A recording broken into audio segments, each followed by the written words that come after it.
All right, Mind the Game episode, who knows? Yeah, who knows when? By the way, that's a good thing. Right. We don't know, just shoot We us. don't know, we're just going. We just go. That's a good thing. I think we're all good. Is everybody all set? Sounds good? Okay. Please interrupt me if anything comes up. Yes, sir. All phones on Do Not Disturb. Except me and Steve's. Yeah, right. Me and Steve. I was be buzzing the whole day.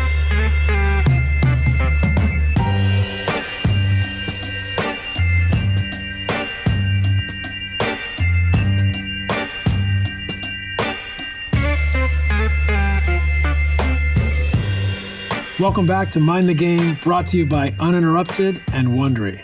In this episode, we're going to talk about the playoffs and what trends we're noticing. So 3 big ones that jumped out were the physicality and refereeing, the pick-on game, and also zone defenses, junk defenses, how teams are trying to slow others down and give them a second look. We also wade into the history of momentum and some playoff experiences between both LeBron and I, and in particular, LeBron's comeback with the Cleveland Cavaliers versus the Golden State Warriors from a 3-1 deficit, a historic final series, and some incredible storytelling. So thanks for joining. Hope you enjoy.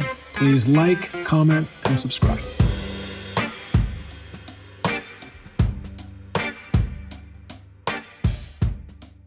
I thought it'd be good to just kind of take a peek at what we're seeing in the playoffs, like big picture. Okay. Big picture, you know, instead of going through every series, we'll touch on them through this prism. So for me, like 3 things I want to discuss, and we take our time on each of them, is the physicality and refereeing, how that changes in the playoffs. Yeah. And it makes a big difference. The pick-on game, so how that leads to adjustments, cat and mouse, matchups, spacing, zone. And the last one is zone. So how these are linked, how they play a part in each other. We're seeing more zone, but we're also seeing more man that looks like zone. Yeah, for sure. You know, so let's start with the physicality. I mean, one thing is like the playoffs are always gonna be more physical, but I think they're generally the last 10, 15 years, it's a big contrast from the regular season to the playoffs. Yeah, the first thing I want to say to that is like, if they're going to allow it to be as physical as it is, you got to give us a little time to prepare for it. So like post All-Star break, something like that. I mean, post All-Star break is usually like 30 games left, so maybe like maybe 12 to 15 games left in the regular season. Okay, month. like a month. Yeah. Give us a month to prepare for it because it goes from 0 to 100. It goes from us to be able to body check. You know, no body check, no hand checking. No pushing a guy off their spot. Right. No rerouting guys at all. Right. For 8-9 months, and then or for 6.5, 7 months, and then Have at it. 2 months straight, have at it. Have at it. Like straight up, just no holds barred, and you know it's fun. Yeah, I don't think love either it. of us have a problem with we it. don't have a problem with it. It's just a contrast. It's just a contrast, you know, of not being able to get into that flow. So yeah, it's definitely over the last like you said, 10, 15 years, the game, they've allowed us to do it. Yeah. And it's fun. I personally wish we could do it all year. Yeah. But also have the body makeup Sure. for it to do it all year Yeah. too. So it wouldn't be beneficial to the product to do, you know, run a sprint Right. during a marathon. Right. You know. That's a great question. That almost draws me out of the discussion into like where are we as a game, right? Like we're playing faster, pace and space, and a part of that is because in the regular season and in the playoffs too, you know, it is beneficial to play quicker, to spread the floor, but it is a big contrast, you know. And I think sometimes people will say, well, the numbers numerically, the playoffs aren't that much different than the regular season, but I think when you're out there on the floor, it's different. Yeah, when you're out there on the floor, it's different. It feels different. You know it's different. You know, the things that you're able to get away with, you can't get away with once the postseason starts. And like I said, I love it. It comes down to just making basketball plays. Right. You know, it's not much foul baiting. It's not much, you know, trying to trick the referees. Right. It's just like, how can we execute, get a bucket, get a stop on the other end? Right. And that's the true essence of the game. Another way, the true essence of basketball is to adjust. Yeah. Right, adjust. Adapt. But I think that is one thing that's good about it is it takes the foul baiting out of the game. Yeah. You know, you're less likely to get the head snap foul. You're less likely to get, you know, some of these calls that people bait the referees into, they're kind of like, get up and play. Right. I like that about I like it too. But I do think I don't necessarily want to see the whole regular season be played like that. No, well, I mean, our fans already are, complaining about things, and I would agree with that. Yeah. I would not want to see the 2-month, way we officiate the game or allow us to play the game from October to mid-April. Right. I don't think that would be beneficial. And I mean, it all plays into the way the game is played, right? It all plays into the way the game is played. But what's been cool about it is also to see like Jalen Brunson and Cat get stops or be more reliable at the end of game 2 in Boston, right? Because they're more physical. They're allowed to get away with a little more. The regular season, right away, fouled. Yeah. They're either they're in the bonus or taking it on the side. Yeah.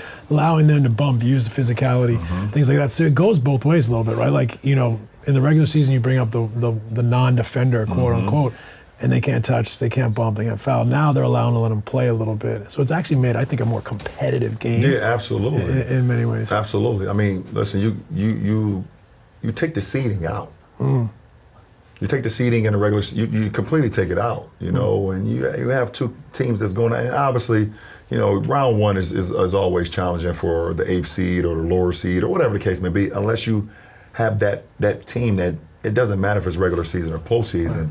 And if I'm more physical and I have the athleticism and I have the players that can go down and make things happen, the seeding doesn't. Right.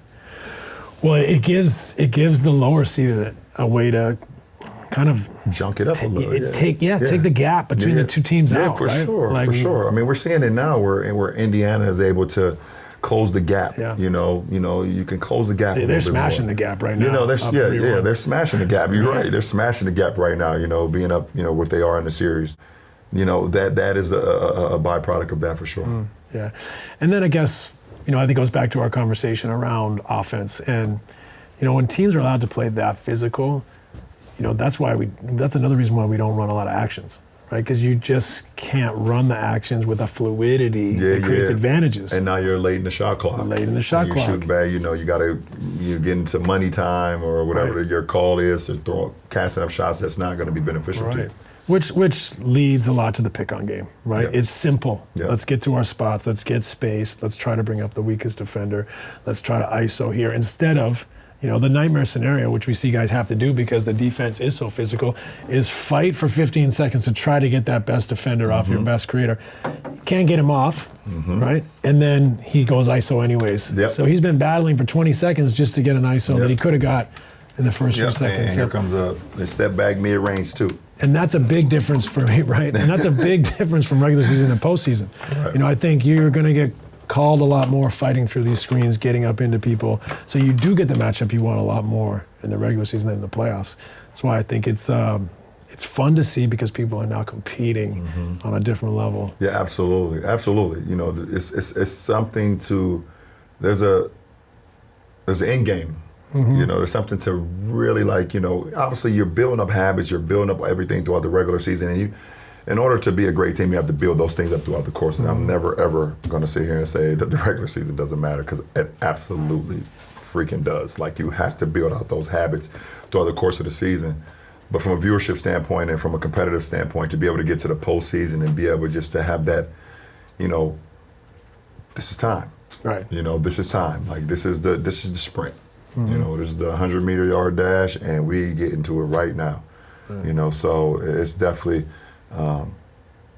These games have been amazing, like you said. Right. To have, 3 teams at one point, win the road, all road games in the postseason. You had New York, you had Indiana, and Denver beat OKC. Denver beat OKC. Golden State. With Steph getting hurt, still won.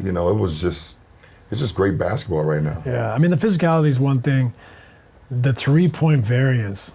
There's some numbers around, I think so far this playoffs, if a team took one more 3 than the other team, they're 12-9 in winning. So I know it's a small sample. But that's still crazy. And then there's another one that, I think from 2022 till today, the team that makes one more 3 has a 60% winning record or something. So the 3-point variance has changed what home court advantage means. So Yeah. when you add some of these things like three-point variance, refereeing, physicality, the game really changes, and it comes down to like we're always making micro adjustments. You're trying to give yourself slight advantage. Such a big part of just competitive Well, I nature. mean, shit, that's why you see Boston go 12 for 50. Right. And game 2. Die by the sword. And they say, okay, we're going to do the same thing in game 3 in New York. And then they end up, I think, hitting like 9 or 10 threes in the first half, and just break open that game. It's just, they're gonna live by it and die by it for sure. Yeah, and these comebacks, I mean, we've already seen Indy have them. We've seen, obviously, the Knicks have them. So it's not just the road team winning, it's the nature they're winning. Yeah, you're never out of a game. The three-point barrage that has gotten to the point in our game, you're never out of a game. You got to get to being up 30 is not enough. You got to get to 35, 40. Right. Because if you up 30 at halftime and I'd say like mid-20s. You got to get 26, or it's still on the table. I think mid-30s, man. Maybe. If I'm up 26 at halftime and we get a quick maybe boom, like at the half. Yeah, it's back to 17. Up 26 mid-third. I There feel you pretty go. good. Yeah, I feel pretty good. Yeah, I feel pretty good. I mean, that's. I still think that's great. Right? That's great. Like the game, like because we've seen some amazing games. You've seen just all-out wars out there, and then you see games where they're blowouts. Yeah. And then we've seen a lot of blowouts that get reeled back in, and now you're playing that momentum game. Yeah. How do you feel about like hot hand momentum? Analytics people, they don't really believe in momentum, right? They don't believe in hot hand. There's like every shot has the same value. No, I disagree. Me too. I mean, me and the analytics department, we're not like great friends. One reason in their defense is that they're basing their whole career on empirical data. No, so for they have for them to do I it. get it. This is what they do.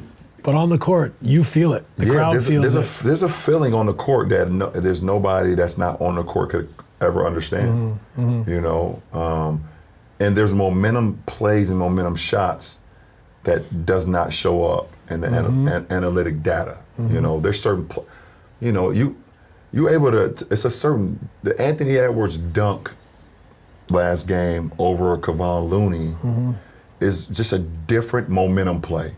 Right. In game 1, the Draymond threes that he was making in game 1 in Minnesota is a different momentum shot. For sure. Than if somebody else made it. If Quentin Post made the shot, okay. But it's certain passes, there's certain, the way you take a charge, the way the extra, the hockey assists, which doesn't show up in analytics. Hockey assists they're not tracking those. And maybe they are.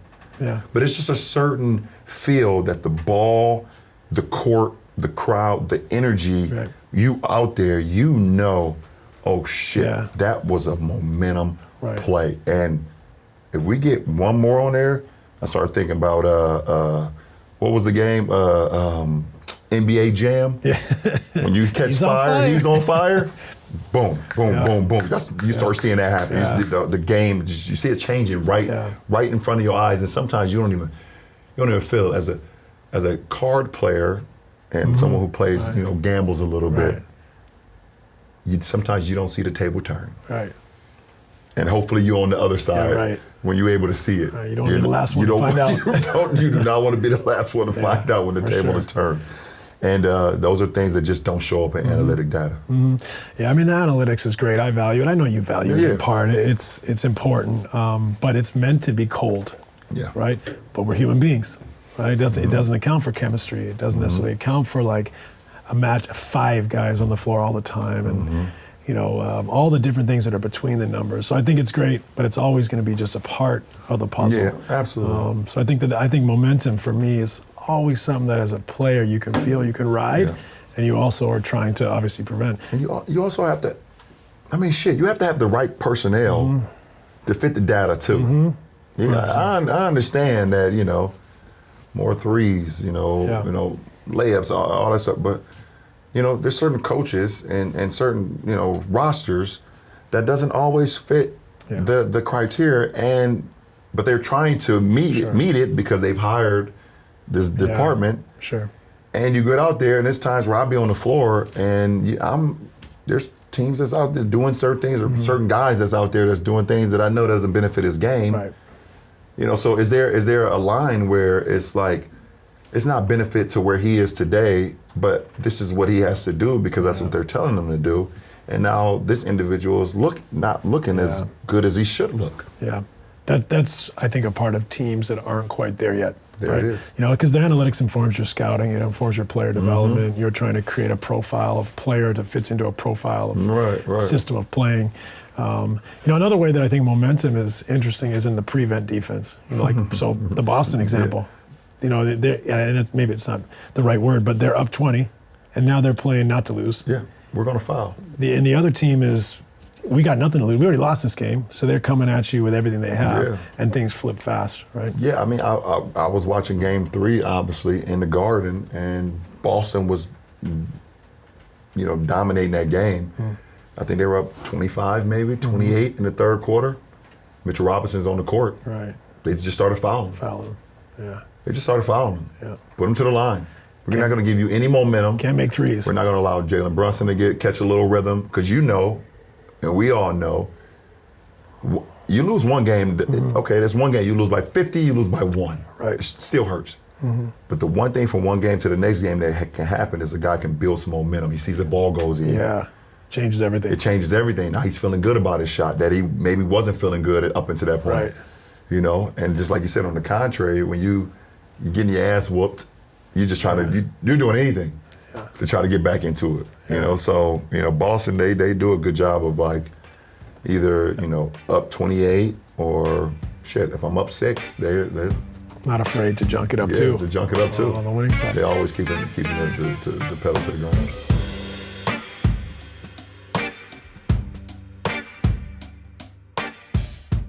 This episode is sponsored in part by American Express. American Express has taught me that finding the perfect restaurant is a lot like finding the perfect play. It's all about timing, research, and sometimes a great recommendation from someone you trust. Being on the road so much, I've become pretty particular about where I eat. My ideal spot is usually a local-owned place that has great energy where you can enjoy an amazing meal while having a great conversation. Sometimes it's that new fusion spot everyone's talking about. Others, it's just a little spot a friend recommended. With Amex Gold, you earn 4 times membership rewards points on purchases at restaurants, on up to $50,000 in purchases per year. So you can get rewarded for dining at some of the hottest restaurants in town and earn up to $100 back annually on eligible purchases at U.S. Resi restaurants. Enrollment required. That's the powerful backing of American Express. Terms apply. Learn more at americanexpress.com/withAmex.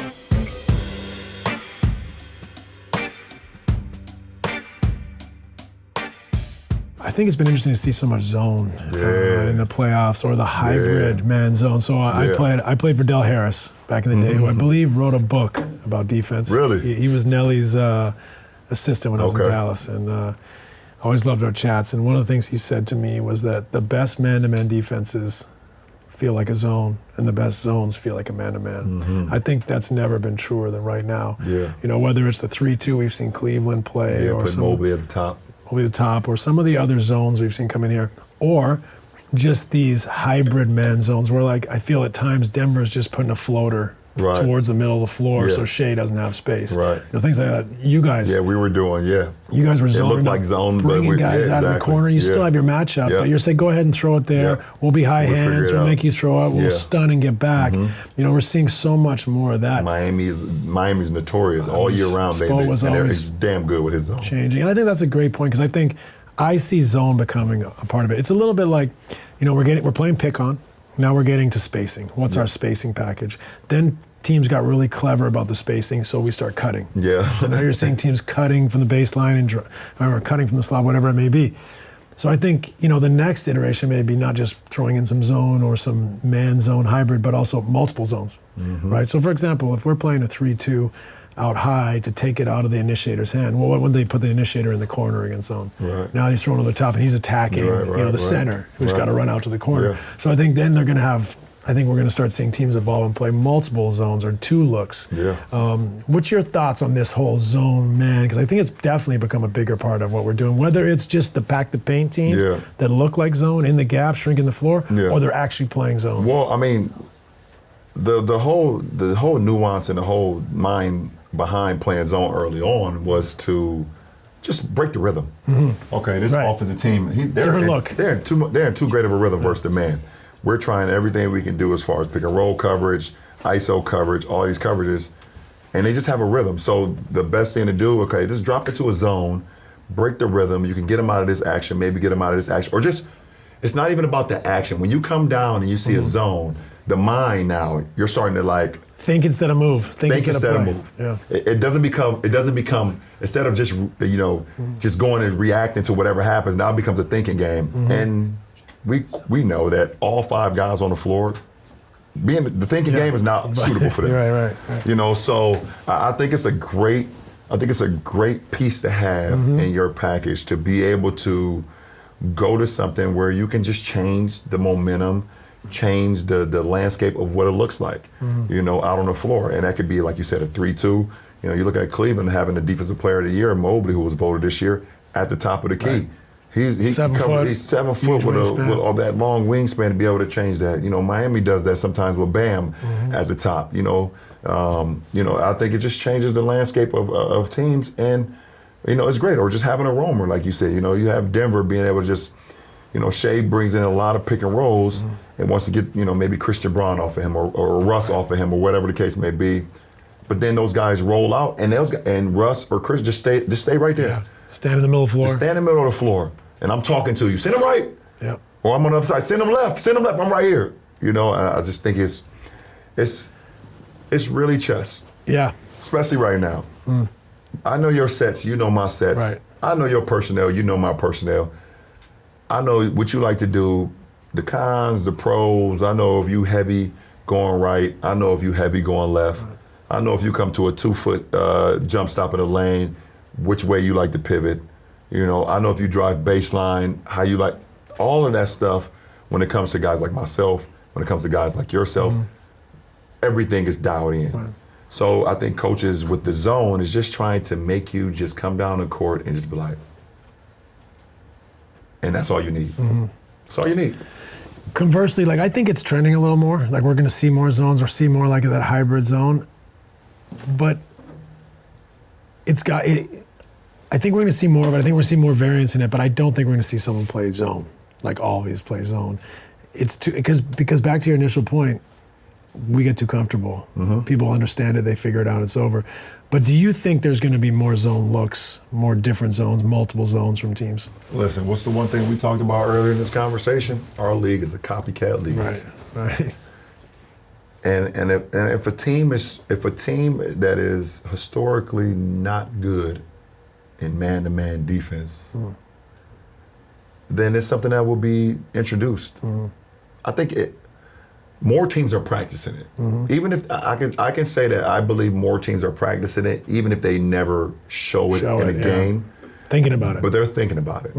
And I would say that I could see it happening more, over the next few years. More teams coming out and, you play Miami, they will literally start the game and fall into a zone. Just make you think. And they just making you think. And they're very active in their zone. They have great principles. You can tell they work on it. They're basically, but more importantly, they just trying to make you think. Instead of just read and reacting, they want you to think about what you want to do, who you put guys in right positions and places. Because it's led to this in a way because switching defense essentially is not far from a zone. Right. It's not. You're going to switch everything in a zone anyways. Yes, so once you start switching and teams get kind of, one-dimensional, we're just bringing up the weakest defender and you're switching that, and then what? Okay, they got the matchup they want, but guess what? Right. We're going to zone this up. You still have the dribble drive. You still have to punch the gaps. Flood. You have to flood. It's a zone. It's a zone. Peyton is a zone, just in the low post. All those type of things is still a zone, and I think more teams will definitely. Well, why not? Right, exactly. Why not? There's no reason for you not to have that in your package, especially the game comes to win and losing. It's one of those things like offense, we run this play, let's run it to death if it's working, right? Sure. The zone, but at minimum, it's a change-up, like you said. So I think there's going to be more risk taken because at minimum, you can get out of it, and you tried to throw something in there, in their mind and make them think. And maximum, you found something. Yeah. But I think now teams are going to try different things, different zones, different looks, because we've already trended that way, I think, in so many different, because you got to fit to your personnel. Yeah. You got to fit to your matchups, too. Yeah.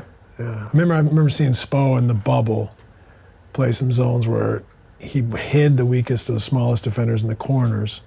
He had 2 athletes up top, and he forced the ball into the middle, and Bam's kind of sitting in the middle, like just under the nail. Like just making up random stuff where now you're controlling. Yeah. You're not reacting, you're controlling. Obviously he's been great at innovating and doing different things, but I think those types of things where you say, hey, look, we can't do nothing with this, but we could force them to play this way. Control that. Right, and control this. So I'm interested to see how much more of that we see in these playoffs. Yeah, me too. But it's also fun to see teams take risks because the lead, not just the initiators are so great, but also teams are so used to playing that way that now you make him get rid of it early to someone. Do I play, or do I wait and try to get it back to him? Or do I try to get it back to you? Yeah. Stop teams in their tracks a little bit, or just throwing off their rhythms. It's been really effective. There were some moments, I think it was Ant, that was just shoving you in the goodness. in the first round series. Yeah. It's interesting, right? Because we love physicality. Where's the line sometimes, and that's the one part that is difficult to understand. Certain matchups. Also, it's difficult to referee people like you, Nicola, because you're so physical that sometimes you can handle it. Yeah. If that's how we're going to play and that's how we're going to allow it to be played, then I don't mind it. Right. I don't mind it. Now, it needs to be that on both ends. Right. It needs to be that on both ends. It was never explained to me like I'm trying to run down the court and Ant is giving me the 2-hand. I'm beyond 5 yards. If this is the NFL, that would even be, it would still be a penalty. I was beyond 5 yards in my route running. But it was fun. It was competitive. You definitely wondering okay, to your point, is this, what line are we crossing, or is there not a line at all? Right. Because then you go through the lane, and the guy does like this, and you do like this, but we're in the open court at half court, sure, and he's doing like this, or anybody, doing that, and they don't call it. So it's where's the line, being drawn? But yeah, the physicality. That's what we preached on that. It's different. You're not getting away with that at all. Right. It's 0% chance you're getting away with any of that in the regular season. In the playoffs, there's a possible chance you can, and let's try and see what happens. Yeah. Let's try and see what happens. And the same could go for you when I'm thinking was there anybody for you when the postseason started? You knew, oh shit, there's going to be a totally different feeling in the regular season. As you know, they're always going to try to get more physical and try to create an advantage, right? Yeah, for sure. I remember sometimes when you're talking about the line and not knowing where it is, right. And you just gotta ride it. You can't get frustrated. I remember Bruce Bowen kneeing me in the balls out by center. Right. What? And the refs are play. And, that's kind of stuff like that where you're wait, what's the line here? Or you got the ball out of center and you're just whacking your hand, your off arm, just literally whacking it. And the refs are play. It's not affecting you right now. And it's okay, but what does that lead to, right? So I think sometimes I respect it. Get away with what you can get away with, and trying to, slow you down, throw you off, maybe just frustrate you, whatever it is, go. I love that. People trying to play the game, give themselves an advantage to win. But it is funny in the playoffs. So sometimes you're in what world is that a legal basketball player, right? And then on the other hand, I think it frustrates me sometimes, how we want to micro investigate scenarios. And maybe it's because it's Draymond. Right. But sometimes there was a play where, I can't remember who it was, but he went over top of someone on the floor in Houston.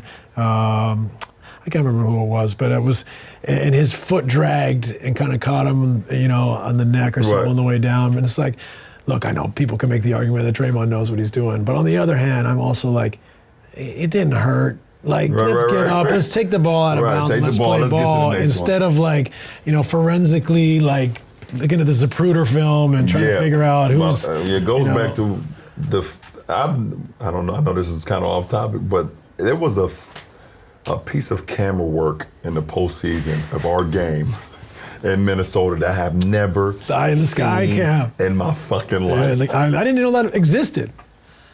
You're talking about the eye in the sky. strip on Ant. Yes. I've never seen that computer work in my life. I would love to know if they took all the usual cameras, which I'm sure there's like 20, and could find the foul. Where the fuck did that camera come from? I've never seen it because it didn't look like it was in HD. It was like a forensic files type shit. It was like forensic GoPro. files camera. Like I was like, what the fuck is this? Right. Oh my goodness. That was interesting. But like that's the one part. And I get it, it's difficult, but like some of this like forensic deep dive stuff. Like the example the other night with Mathurin. Now he punched him, I guess, but like I didn't look. Maybe it was a closed fist, but he didn't swing. Yeah, but who knows if it was like a little jet. That means Lance Stevenson should have been kicked out of every game that we played in the 2011-12 playoffs. Right, The shit. Right. There's the thing. It's like I love you, Born Ready, by the way. It's kind of you're out of your mind. But it's kind of like semantics. Like he literally went like this, right? And we were like, that's it. He's kicked out of the game. Whereas someone could like line someone up and throw a shoulder through them from, as fast as they can from 10 yards away, and it's like, no, but that's more of a basketball move. And it's like, you know what I mean? Like sometimes I know exactly what you mean. Take it out. Let's keep playing, right? And I know there's a thing about escalating, but I think it almost makes things escalate more because now it's personal. We're talking about it. We've micromanaged the situation. So sometimes I get a little bit frustrated. I agree. We let stuff go in the flow of a game, and then it's like this one little weird thing happens, and it's like, we got to get this right, and the whole world disagrees, and now we're talking about something that did not need to be a thing. And that's when this starts. Everybody's gonna this is like, take it out on the side. Let's keep playing.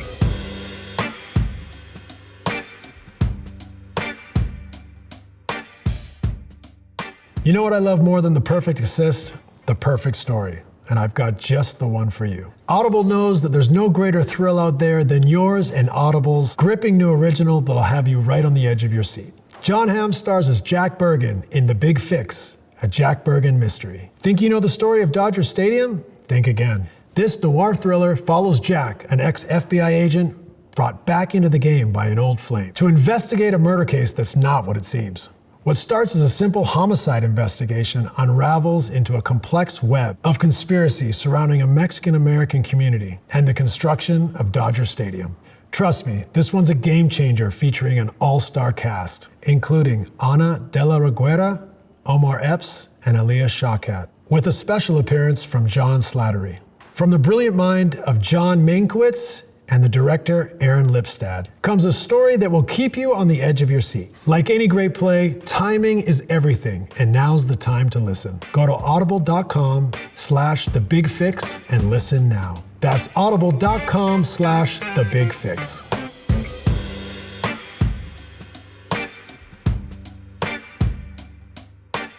No team's ever come back from a 3-0 deficit, but I actually almost had that experience. I was playing in Dallas. We went 3-0 up on Portland in the playoffs and had to win Game 7 at home to win the series. So like that was an example of like momentum completely flipping. Fortunately in the NBA it's hard to win 4 in a row, especially if you're a team that is good enough to win 3 in a row. But that feeling of the other team now having belief, confidence, you go from like beating them 3 in a row and thinking this is a matter of time. They might get one. To all of a sudden they get 1, they get 2, now your backs are like against the wall, they get 3, and they're feeling like they're gonna do this. They're gonna be the first team to ever do this. And the power that they feel is really what creates the momentum. And conversely, as the team that's under that avalanche, you're trying to pick the pieces up. Like, hold on, let's grab onto some solid footing here. Let's reset. Let's find our identity again and keep things simple and try to go out and win a basketball game because we haven't been able to do it for a week. So I do think those experiences show that, like, on the floor, momentum is a real thing. You've had a famous 3-1 comeback. We came back down 3-1 with the Suns against the Lakers. Which was a wild series. But, like, give me your take. That was got to be the most famous 3-1. Absolutely. It's fun. Like, before we even to get to the 2016 3-1 comeback, like in 2015 in the finals when Kyrie and Kevin was hurt, we went up 2-1 in that series in the finals. And the momentum of like feeling that feeling of being up 2-1 and 2 games away from winning a championship was like, oh shit. I don't know what that's like. We can do this. Like you had that feeling like we can do this, and then we lose 3 straight. Yeah. And in game 4, this is when Draymond started at the 5 and Iguodala started at the 4, and it changed the whole landscape of the game. They played with more pace, more speed. They tied up 2-2, and like the momentum, we didn't have the ability to kind of change what we wanted to do, and they did. Mm-hmm. They had something in their back pocket that we didn't know that existed. Did you ever go to the 5 defensively in that series, or did you just? I don't think in 2015 I did. I would have to go back and look. But I think they caught us off guard and rode that wave. And remind me, did Kevin and Kai start the series? Kyrie was out. Kyrie got hurt game 1 in overtime. And Kevin got hurt in the second round, I believe, versus Boston, separated shoulder, was out. Right. I mean, that's impressive right there to be up 2-1. Yes. Right? Yes. But also shows like they went to the future. They went to the future. Right? That was like the first. I mean, we played small with the Mario the 5, but they went super small and maybe had more depth. Yeah, guys like Iguodala, Livingston, make more plays. But it's interesting in series when a team finds something. Yeah, and they found something, man, and it just, they found something. They was able to go 3 straight. They went at 4-2, and it was like you felt the momentum just shift in that game 4. Like they found something. It was something that we couldn't. We was here.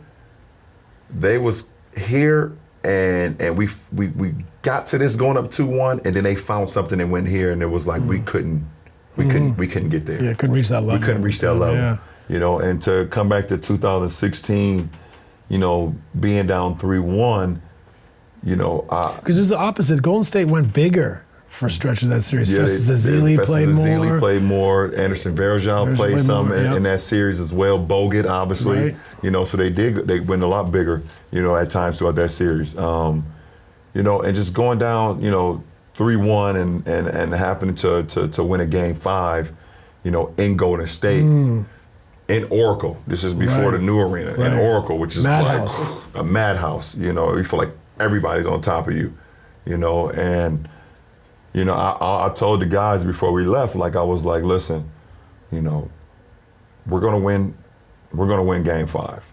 Like I can feel it. We're gonna win game 5. I know you guys are upset about losing game 4 at home, but whatever you got, just bring it with you to Golden State. I promise you, if we get back to Cleveland for a game 6, there will be a game 7, and I'll take it from there. Like I just need y'all to lock in, whatever. I know y'all not gonna have much sleep. Y'all not gonna sleep after losing game 4 because we had our chances, and they took off on us in game 4.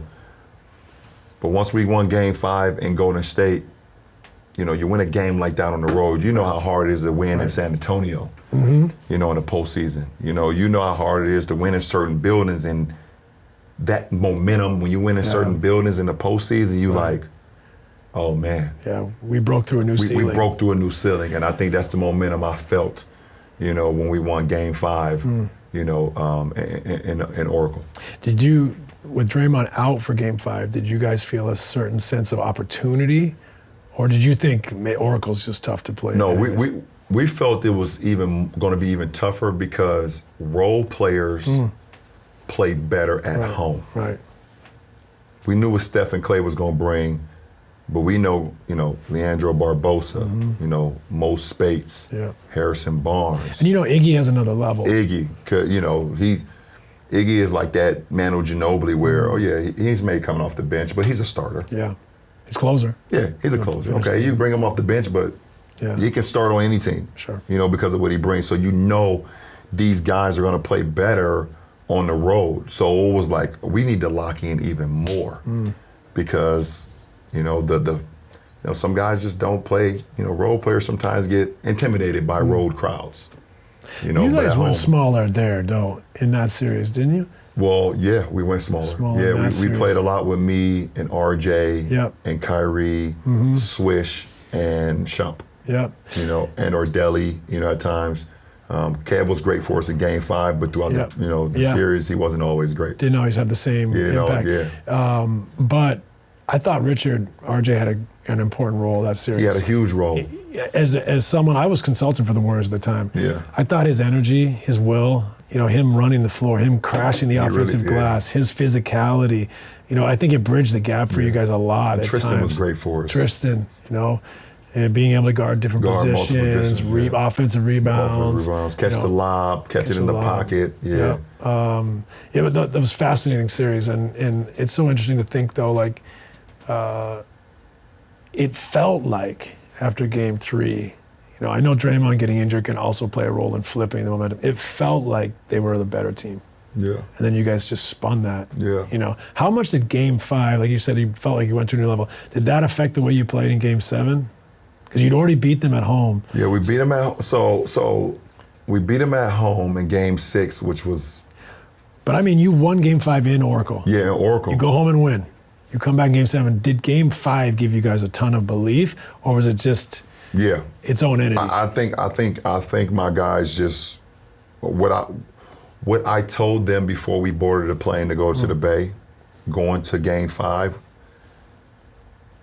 Once what happened in Game 5 happened, my guys believed that what I was saying can come true was now. fucking coming true. Right.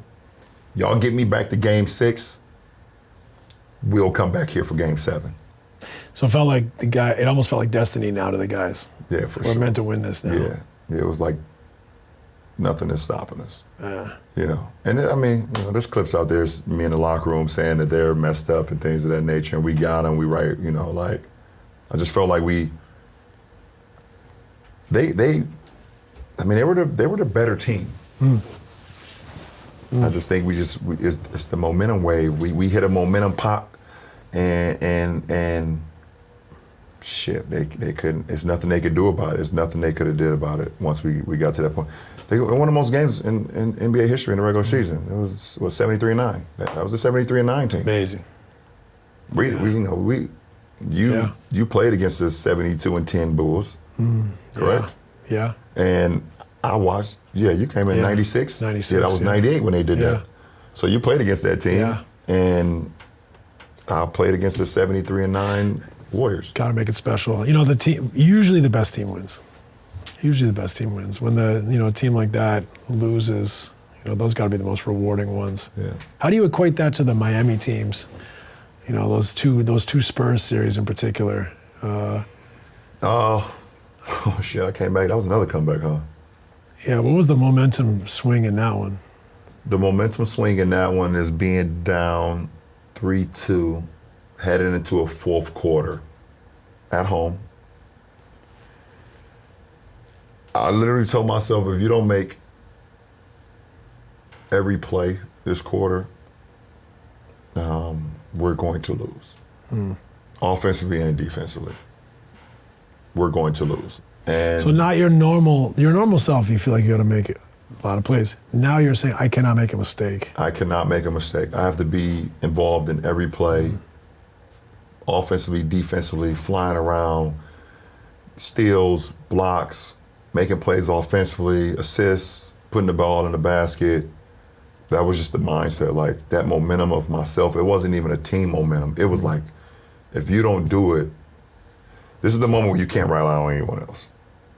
I had that mindset. In order for it to go to a Game 7, all the way to the point where it was like, the only time I had doubt is when, I don't know exactly the score, but what pissed me off, and I had a little bit of self-doubt, and also it pissed me off at the same time, is when the NBA personnel brought the yellow rope out on the court, and the game wasn't over yet. Right. There was a moment where I looked to their bench, and they were all like arms locked. Getting ready to celebrate. And there was a moment I looked at NBA personnel, and they was bringing the ropes out on our home court, and it pissed me off. I was like, I don't know how this is gonna happen, but we about to make this happen. I thought I was gonna be the one to make the shot. Ray Allen ended up doing it, but I took two of them. Yeah.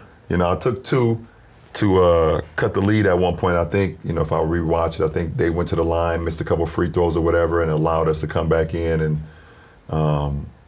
you know, obviously I missed a three.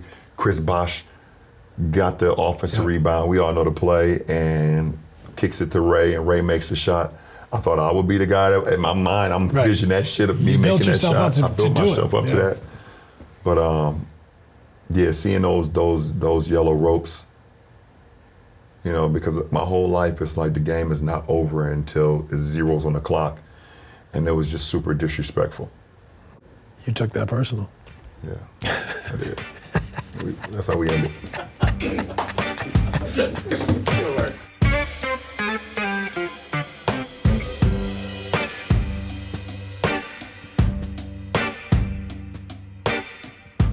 Oh my goodness. Dude, I played pickup. If someone slow-mo'd anything I did, like, I would be fucked. Because By the way, everything looks worse in slow motion. Right. Oh, it's not the same. Why do you think it's used in movies? What the fuck? Also, the camera was called the Falcon Eyes camera, is what the NBA That's calls it. that's a serious It name. looked like a satellite. I've image. never seen that in my NBA career.